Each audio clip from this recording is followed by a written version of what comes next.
Many years ago, I started off poor. I started off broke. I started off pretty stupid.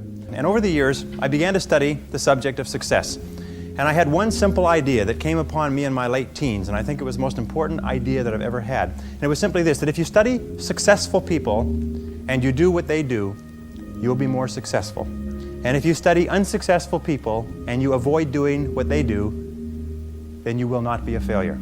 And what I want to talk to you about tonight is some of the principles that I've discovered in over 20 years of research. I have studied successful men and women. I have read biographies and autobiographies. I have looked at the characteristics and principles of them. I've studied philosophy and economics and religion and psychology and metaphysics. And I've come to 10 key qualities. Now there may be more and there may be less, but I find that each of these 10 qualities that successful men and women have, that if you have these 10 qualities, there's nothing in the world that can stop you from being an outstanding success. So let's talk about these principles. The first principle is clarity. So it means clarity of thinking. It means thinking clearly, and it extends from thinking clearly to a series of other things. With regard to clarity, it means the ability to determine exactly what it is that you want to be, have, or do in life. And the more I study successful men and women, the more I find that every single one of them, the top 5%, are very clear about where it is they're going and what it is they want to accomplish. And when I look at unsuccessful men and women, or men and women who seem to be unhappy and floundering, I find that almost invariably they have a very, very limited sense of direction, sometimes no sense of direction at all. As they say, if you don't know where you're going, any road will take you there. If you do not have clear, specific goals for your life, you are doomed forever to work for people who do. And that seems to be the case. And yet only 5% of people have goals. So the key starting point with regard to clarity is to know where it is you're going and what it is you want to be and what it is you want to have and what it is you want to do. The second key with regard to clarity is decisiveness. Be decisive. I've never met a successful person who was indecisive, and I've never met a failure who was decisive. Be decisive. Develop the characteristic and quality of decisiveness. We know that the reason why we are indecisive is because we're afraid of making a mistake. But the terrible thing is that the way that we think becomes a habit, and the habit of indecisiveness can condemn us to failure. We can be talented and intelligent and ambitious, but if we cannot make the hard decisions in our life, and if we cannot make decisions readily, then what happens is we always have to work for people who do make decisions readily. Now, the interesting thing about decisions is that about 80% of decisions should be made the first time they come up. And if you make decisions every single time they come up, sooner or later you will develop the habit of decisiveness. You'll be very clear about what it is you want, and it's easy to make decisions if you know what it is you want to accomplish. And the difference between successes and failures is not that successful people make right decisions, it is that successful people make their decisions right. The third point under clarity is to have a vision for yourself and a vision for your life. The key to having a vision is to have a dream. They say in the song, you've got to have a dream if you want to make a dream come true. And you can fulfill your dreams. All the great movers and shakers throughout all of history have been dreamers. They've been people with dreams. They've been people with visions. All leaders have vision. In the book of Solomon, it says, where there is no vision, the people perish. And the metaphysical meaning of that is that where people lack vision, they perish inside because they lose the excitement and the thrill of life. If the best way to predict the future is to create it, which means to have a vision, and even though the vision is in the air or the sky, then build a foundation under your dreams. And when you see men and women who rise from poverty and obscurity to fame and renown, you invariably see someone who had a vision of what they could be and have and do that was far beyond what they were. Every one of us has had an experience. At one time when we were small, we had a vision of being grown up and having our own cars. And as we grew older, we had a vision of having our own homes and our own families. The problem is that our goals are set so low that even when we do achieve them, they don't turn us on. They don't fill us with enthusiasm. So dream big dreams. The second letter of the 10 is competence. And this is a discovery that I made a couple of years ago, and it just staggered me because I've been studying success for years.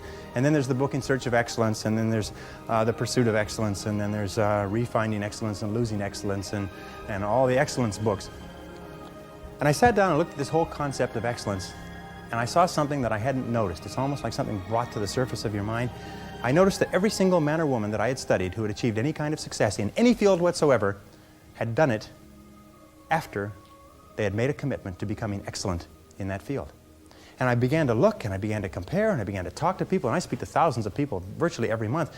I found that I never found a single person who was successful who was not excellent at what they did. That competence The commitment to becoming excellent in your chosen field is an indispensable prerequisite for success, that if you are not good at what you do, you haven't got a chance in our competitive society unless you win the lottery. And only the top 5 or 10% are excellent. You must commit yourself to excellence. You must commit yourself to becoming the best. And the wonderful thing is that excellence is a journey. It's not a destination. You never get there. Complacency and satisfaction are the key enemies of excellence. But once you commit yourself to becoming excellent, the whole world opens up for you. A very important point of excellence is this means simply this: do your best every time out and always strive to do it better. Excellence yields opportunities, because when you become good, you open up. It's almost like the Red Sea of opportunity opens up in front of you.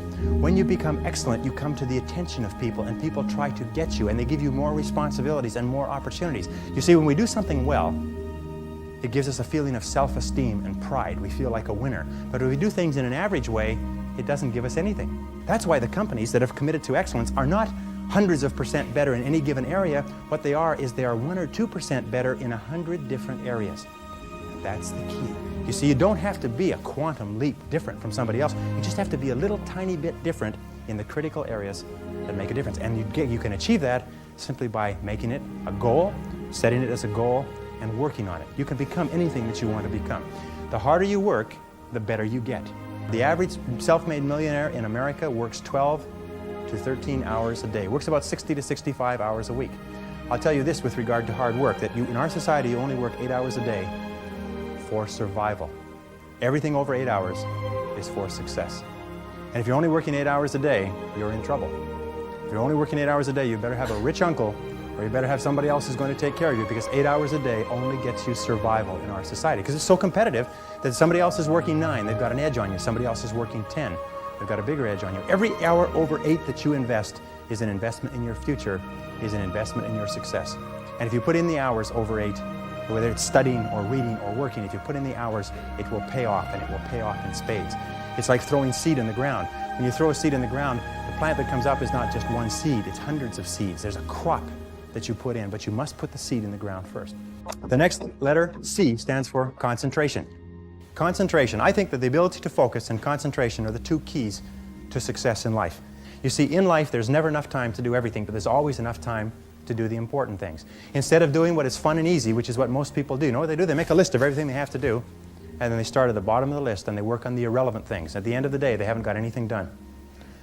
Successful people, peak performers, concentrate on the top items. And remember, anything other than working on the top items on your list is a waste of your time. And time management is not just time management is life management. You can do anything you want with your life if you'll manage your time properly. We all have the same 24 hours a day, and the ability to concentrate, to discipline yourself, to use willpower and perseverance, to concentrate on one thing at a time is a quality of all success. Nothing great has ever been accomplished without the ability to concentrate single-mindedly on one thing at a time. Develop a sense of urgency. A sense of urgency is a quality that is possessed by only 2% of the population. 2% of the population do things fast. 2% of the population have a bias for action.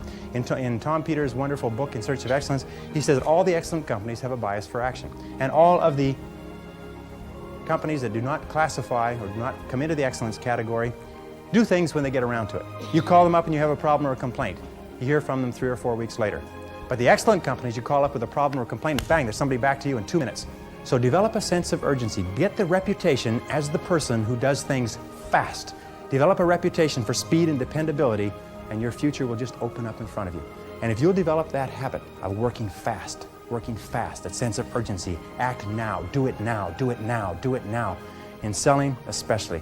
Somebody calls you up and has a question, get back to them now.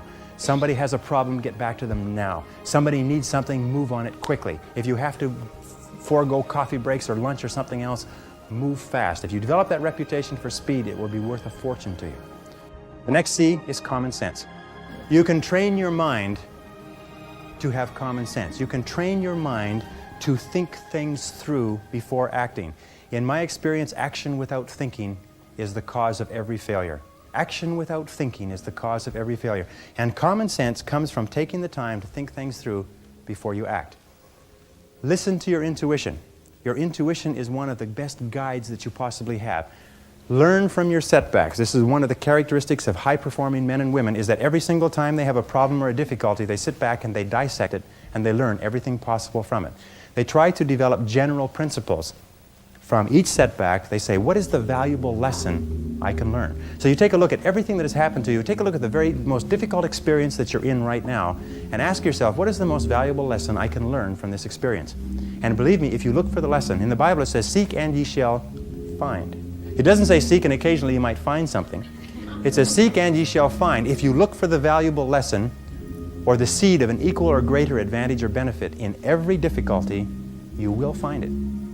Number 5, C, is creativity. Tap your creative potential. Accept the fact that every single human being is a genius, and all successful men and women are creative. They're creative in that they respond to their world differently. They ask questions. They're flexible. They're curious. You know what? The hallmark of creativity is curiosity. And I find that the smartest people of all, the ones that have the greatest education and the most experience, are the ones who ask the most questions. They ask questions almost as if they were children, but they never stop asking questions. They're very open and flexible, and they have the ability, once they learn a new piece of information, to drop what they're doing if the new information contradicts it and do something else. Do you know what most people do? Most people keep on doing what they're doing until they run into a wall. As they say, the more you do of what you're doing, the more you'll get of what you've got. Remember, 80% of everything that we are doing today in our general business will be different 5 years from now. 80% of the products that we use, the food that we eat, the cars we drive, the music we listen to, the movies we go to, even the streets we drive on, 80% of everything will be new in 5 years. That's how rapidly things are changing. According to the research, all you need is an idea that's 10% new to start a fortune. If you want to be, I'm going to tell you something, that if you want to be wealthy in life, if you wish to become very wealthy, if you wish to become even a millionaire, you can do it if you're willing to pay the price. But most people become millionaires by offering a good or service that people use all the time, and they offer it just a little bit better. They do it just a little bit faster. They put a little bit more grace or finesse into what they're doing. They handle it, they wrap it, they are more polite. The restaurant that has people coming back to it may have food that's only 5% different, but it's the way the people handle it that's so different. You can do anything you want in life. All you have to do is find an idea that's 10% new, and you'll find it if you flood your mind, read magazines, read books, ask questions, ask why people are doing things the way they're doing. Next is consideration. Consideration is based on the fact that the quality of your relationships with other people more than anything else will determine your success in life. How well you get along with other human beings, your quality of interaction will determine your happiness, your success, your achievements, your wealth, and anything else. And that's very, very true. Develop the people skills that you need to be successful. Take courses in communications. Take courses in effective listening. Take courses in public speaking. You know, one of the most important parts of communicating and getting along well with others is the size of your vocabulary. You've probably heard that before. The size of your vocabulary, your ability to express yourself orally, your ability to stand on your feet, your ability to write effectively and get your point across to others will have a tremendous impact on your life, because you cannot imagine a successful person who cannot communicate effectively with other people. Consistency means that dependable, steady, predictable work is always vastly superior to spurts or flashes of brilliance and genius. There's a law of accumulation in the universe, if I can pass this on. A law of accumulation that says that even though you do 100 things or 1,000 things that you don't see, eventually they accumulate and they gather a force of their own. That every single great accomplishment in life is the result of thousands of minor accomplishments that nobody ever sees. But every single great success was at one time a failure. And they failed and failed and failed and failed over and over again. And all great successes are a story of failure, failure, failure, failure, failure. Outstanding success. Boy, ain't he lucky. Isn't that right? Boy, he was lucky. He sure had the right connections. The next C is commitment. I found that the ability or the willingness to make a complete commitment to a job, a commitment to a relationship, a commitment to a profession, to make a commitment is one of the hardest things that human beings do. And yet no success is possible without commitment. Who is it that Emerson said that every great achievement is the triumph of enthusiasm? That the ability to commit yourself enthusiastically, wholeheartedly, 100% to what you want to do is the starting point of all achievement? That if you cannot commit yourself wholeheartedly, it probably means that it's not right for you? And that all of us in life seek for something that we can commit ourselves to. Alan Cox, in his book, The Achievers, which came out last year, found that the executives in the corporations that he studied who achieved the very most in the shortest period of time had found the proper niche for themselves and had lost themselves in their work. Dr. Shirley Blotnick's study of self-made millionaires. 83 out of 1,500 people became self-made millionaires over 20 years. He found that the one quality that they all had in common was that they picked work that they loved, they specialized in that work, they became very good in it, and they eventually became paid very well for it, and then they held on to the money. Courage is the outstanding quality of all leaders. Courage means that you have the ability, you have the willingness to confront your fears. Because what I found over the years is that brave people, courageous people are not people who are not afraid. They're simply people who master their fears. They're simply people who face their fears, confront their fears. And Mark Twain said it many years ago. He said, with regard to fear, he said, do the thing you fear, and the death of fear is certain. Now, fear and courage tend to be habits. That if you are afraid and you give in to the fear and you back away, it becomes a habit to back away whenever you're afraid or unsure.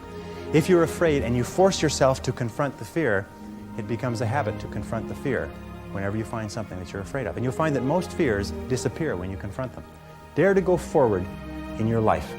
Dare to go forward in the direction of fulfilling your potential. When I was, many years ago, I was a karate student. I was also a karate instructor, and I competed in 3 international championships. And one of the things that I learned from my best karate instructors, and I studied under 6 world champions, is they told me that when you fight, always move forward. Even if you're only moving forward half an inch at a time, just always move forward. He said when you're moving forward, 100% of your attention is forward. But if you're moving backward, even a half an inch at a time, half of your attention is always behind you and where you're going.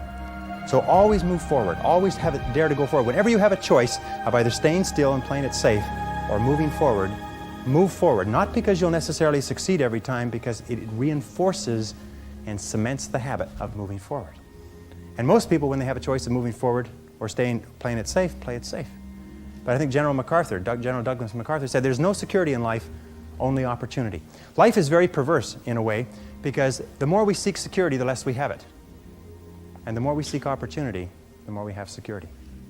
In my experience, the fear of failure is the greatest single reason for failure in adult life.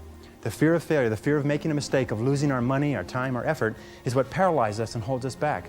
But the fear of failure is a habit which can be counteracted by the habit of courage. You know, the best quality in the world that you can develop, and I give it to you because I made it my life's habit to develop this quality. I hope I've got it, but I don't know for sure. But the quality is to develop the quality of being unstoppable. Develop the quality of being unstoppable. Say in yourself that no matter what life throws at me, it'll never stop me. No matter how rough it gets, I will never quit. And nothing will ever stop me. Make the decision that you can be tired, you can be worn out, but nothing is ever going to stop you. That's a wonderful decision. Because then no matter what life throws at you, you pick yourself up.